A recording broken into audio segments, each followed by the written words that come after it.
After a lengthy day in council chambers debating the proposed budget for 2017-2018, it was finally approved, with only the ANC withholding their approval. The most contentious issue that came up during the debate was that of not allocating free water anymore to all of Johannesburg's residents. Dr. Rabelani Degada maintains that he will relook at this issue when tabling the next debate, but for now it was important to focus on their pro-poor approach when it came to allocating resources. We are definitely very excited that our budget has been approved by the council, and the next step now is to ensure that we get that budget implemented.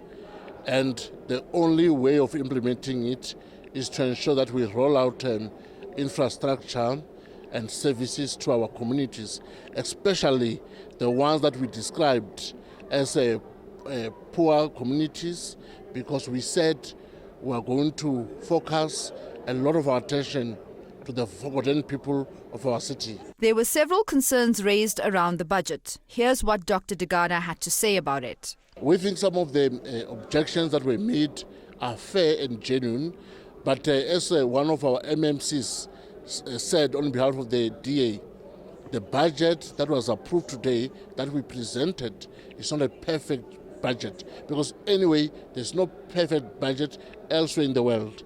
But what stood out was the issue around water, because we are saying that those who come to register as indigent residents of our city, we are going to ensure that they receive free basic water. I don't think that Mr. Petrus Mutsipe, the executive mayor, former mayor Parkstow, and myself should get free water. I actually think it's theft and unfair.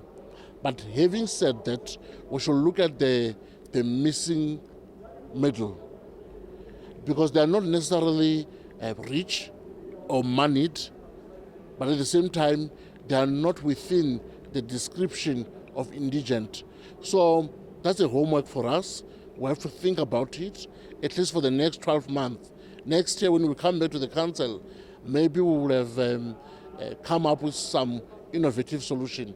But it must also be borne in mind that the city is under huge financial constraints.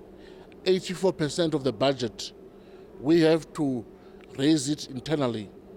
So if we're going to give lots of services for free, within 6 months, this city will be under administration, it will be closed, will be out of government. So we need to be very sensitive.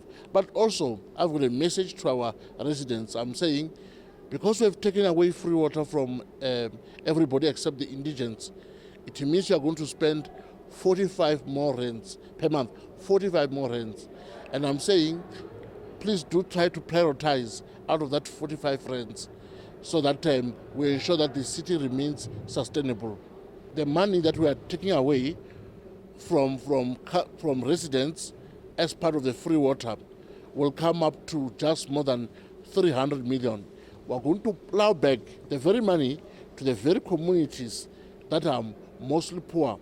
We're going to ensure that they receive water supply, that they get electricity, that there's access roads towards those communities. For the coalition partners themselves, this shift in policy making marks an interesting turning point, not just for them as opposition parties, they say, but for residents too. In this budget that was passed today, some of their manifesto that was mentioned when they campaigned, when they were looking for votes, it's in there that no, it's gonna be functioning, it's gonna be implemented. It's not like one party governing the city. That's where you find the corruption. Now, in the multi-party governance, it's difficult. You have to deliver services to the people, because you cannot do even corruption, because you take how many opposition party we all form together? I think it's about 7 of us. You got DA, you got AFF, you got IFP, you got UDM, you got ACDP, you got Freedom Front, you've got ACDP. Now you see all of that. Now the mayor,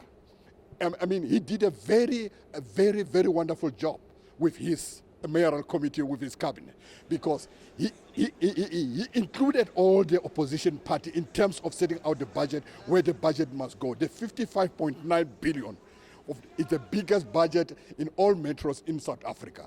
Now, this opposition party that given power to the DA to govern the city of Johannesburg made their input on how they want the budget to work. So it's wonderful.